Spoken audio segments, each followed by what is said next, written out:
Aynen.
Avrupa Yetim Evi olarak 2023 Ramazan ayı kapsamında dünyanın en fakir ülkelerinden biri olan Burundi'deyiz.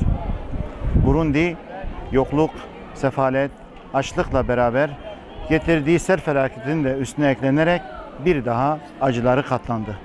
Bundan bir hafta önce yaşanan sel felaketinde binlerce insan ne yazık ki yerlerinden göç ederek başka yerlere gitti. Birleşmiş Milletler'in raporuna göre dünyanın en yoksul ülkelerinden biri olan Burundi, günlük $1 altında yaşam mücadelesi vermektedir. Bizler Avrupa Yetim Evi olarak tabi başta memleketimizde yaşanan o elim hadisede depremden dolayı bütün yoğunluğumuzu depreme ve ülkemize verdik. Tabi buradaki kardeşlerimizden de bizden bir beklentileri vardı. Biz de o beklentileri karşılamak için buraya geldik. Tabi yardım programımız gerek gıda yardımı, gerek nakdi yardım, gerek adak hakka kurbanı, gerek iftar yemekleri ve daha nice program ve projelerle devam etmektedir. Bu yüzden gönderilen yardımların Rabbim kendi katında kabul ve makbul eylesin. Rabbim bu Ramazan ayın hürmetine verdiklerini size karşılığında dünya ve ahirette güzellikler ve esenlikler versin.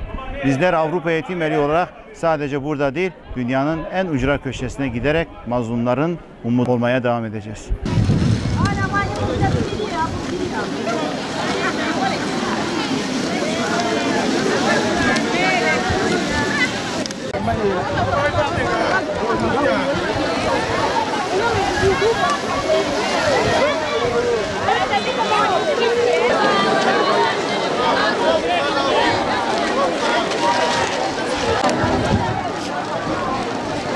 Bırakma, bırak.